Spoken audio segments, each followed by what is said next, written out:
Big Tech is making its big apology to democracy over 2 days. Facebook, Twitter, and Alphabet, Google's conglomerate, are appearing in front of the U.S. Senate to explain how Russia used their platforms to meddle in the 2016 presidential election. Initially, the technology companies tried to play down their involvement. Mark Zuckerberg dismissed the idea that fake news could have swayed the election. Since then, their own estimates of the scale of the problem have ballooned. At the start of October, Facebook said up to 10 million people had seen adverts bought by a shadowy Russian agency. At the end of October, it said that 126 million had seen posts, not just ads, made by Russian-linked accounts between November 2015 and 2017. Twitter says that 36,746 Russian-linked accounts put out 1.4 million tweets, receiving 288 million impressions, just between September to November last year. Election interference on social media is serious.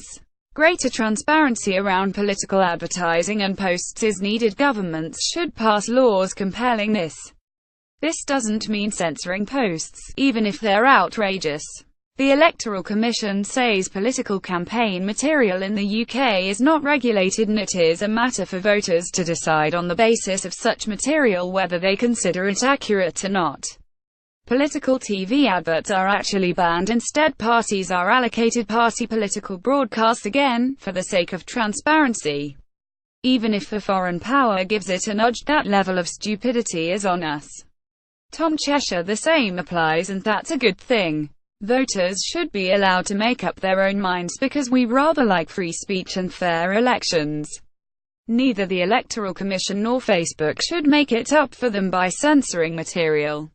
If ridiculous, obviously fake information spreads, whether that's the idea that MI5 would erase pencil-lead ballot papers or that the Democrats were running a pedophile ring from a pizza restaurant, that's because we as a population are idiots. Even if the foreign power gives it a nudge, that level of stupidity is on us.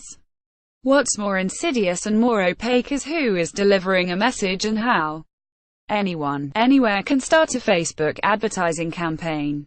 They need to spend only a little money and target only specific demographics, known as dark advertising, to fly under the radar.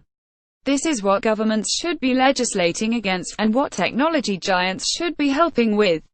It will be tricky, though. Luckily, there is a simple change we can make to safeguard our democracy, one that immediately negates the effects of dark advertising. It's contained in the difference between the US election and the EU referendum. Many have alleged foreign interference in the 2016 referendum. It would be extremely surprising if none took place, if just for the reason that Russia seems to genuinely enjoy screwing with us psychologically. But 17.4 million people voted to leave, more than 1 million more than voted to stay. To say that Russia could influence so many people is both patronizing to leavers and extremely generous to Russia. Perhaps there was some impact on the result, but not enough to account for 1 million votes. Another thing, even if Russia didn't meddle, it suits their purposes if we think they did. Remain voters' suggestion that Brexit was the result of foreign interference contributes to the climate of paranoia, distrust and division that the Kremlin seeks. Compare with the US, though. Hillary Clinton beat Donald Trump by 2.8 million votes in the popular ballot. The election, though, was decided by just 107,000 votes cast in 3 states. They won Trump the Electoral College and the White House. That's a margin that could plausibly have been swung by Russian involvement. A campaign targeted in 3 states at 100,000 odd voters has a good chance of success. One aimed at 2.8 million voters, spread across the whole country, doesn't. Likewise, in the 2017 general election, social media campaigns tailored messages at voters in key marginal seats because of the nature of the first-past-the-post system. When a few hundred votes can elect an MP, that's worth interfering with, whether you're a political party's social media manager or a foreign power. If you want to reduce the impact of targeted advertising at the margins of elections, you just need to get rid of the margins. If one vote really means one vote, it's a lot more work to swing an election. Proportional representation solves the problem at a stroke. PR removes the leverage exploited by foreign powers. They would have to brainwash large parts of the population, millions of people, not just a few thousand gullible souls. And it's a fix that doesn't rely on the cooperation of Silicon Valley.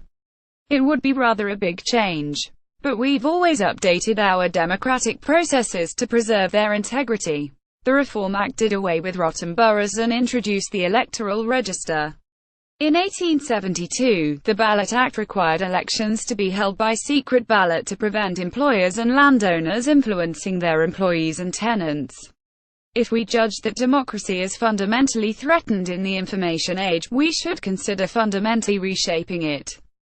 Sky Views is a series of comment pieces by Sky News editors and correspondents, published every morning. Previously on Sky Views, Katie Stallard. The beginning of Is in Asia.